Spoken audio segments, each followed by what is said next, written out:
Speed skating is the closest thing the Winter Olympics has to drag racing on ice. It's all about who can squeeze the most speed out of every stride. In long track skating, racers are on a 400-meter oval and hit freeway speeds in a variety of distances, from 500 meters to a grueling 10,000-meter race. Each race is a time trial. 2 skaters on the track, one in the inner lane, one on the outer, trading places every lap. Miss your lane change, cut off another racer, or jump the starting gun, and you can be waved out of medal contention. Then there's short track racing, which shrinks the action into a hockey-sized rink and throws the skaters into one big group. They lean so far into the turns, their hands scrape the ice. It's shoulder-to-shoulder mayhem. And in Milan, you'll also see team pursuit. 3 skaters from each country move like a flying zipper, taking turns at the front and winning or losing by the time the last skater crosses the finish line. In the wild 16-lap mass start, 24 skaters launch together, slingshotting in a pack and sprinting for points along the way. Part tactics, part traffic jam, all chaos.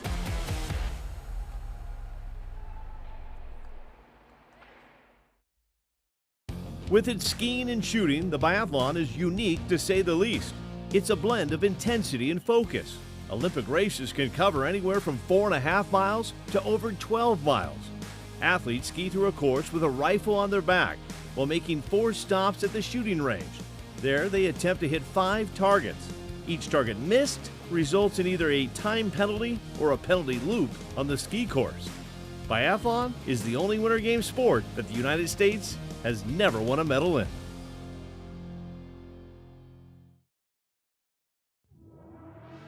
Ski jumping is one of the most thrilling events at the Winter Olympics.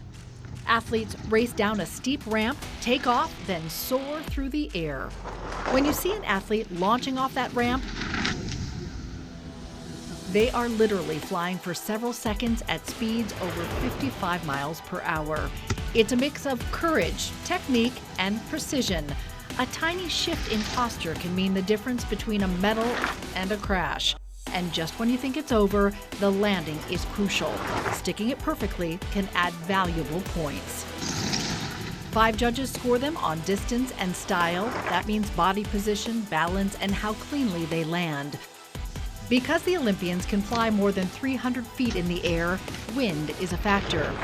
There's wind and gate compensation factored into the overall score.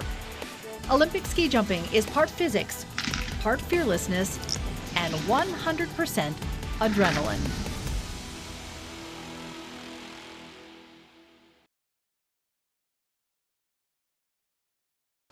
Alpine skiing is all about speed, precision, and sharp turns, racing down icy slopes while navigating gates.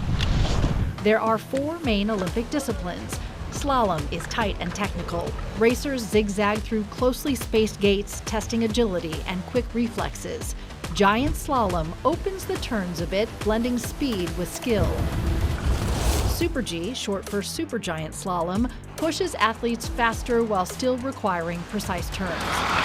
And downhill, that's pure adrenaline. Skiers reach speeds over 80 miles an hour, flying over jumps and carving through turns with razor-sharp control. Each run is timed. The fastest combined score or single run, depending on the event, wins. It's a mix of raw courage, strength, and flawless technique. Alpine skiing at the Olympics isn't just racing. It's a thrilling dance between speed and control, where one slip can make the difference between gold and going home empty-handed.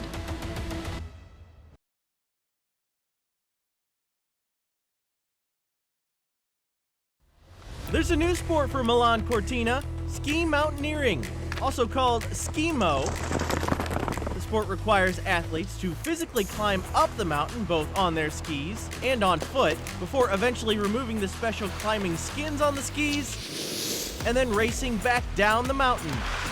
The sport's Olympic debut will feature individual and mixed gender relay races on a short sprint course in Bormio, Italy. While mountain-rich countries like France, Switzerland, and host Italy have the longest history with this endurance sport, it will soon come to the world as the newest Olympic edition in 2026.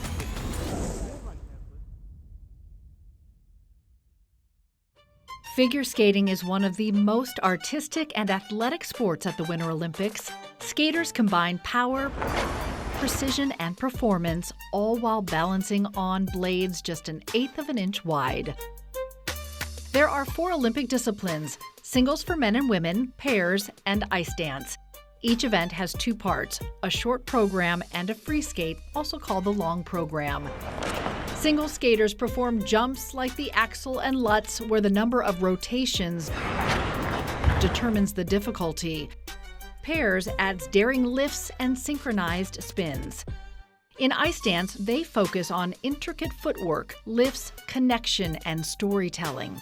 Every routine is judged on 2 things: technical elements like jumps and spins, and presentation, which is based on artistry, interpretation, and how the skater connects with the music. When it all comes together, it's a magical balance of athletic power and pure expression. It's not just sport, it's art in motion on the thinnest edge imaginable.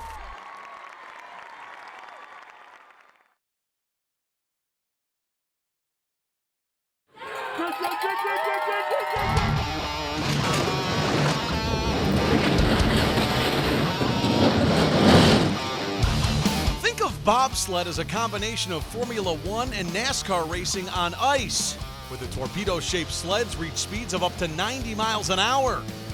An entire team is involved in the design, fabrication, and maintenance of a sled.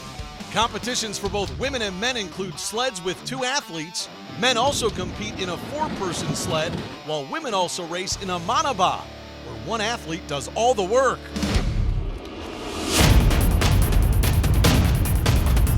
In skeleton, athletes compete head-first on a flat sled.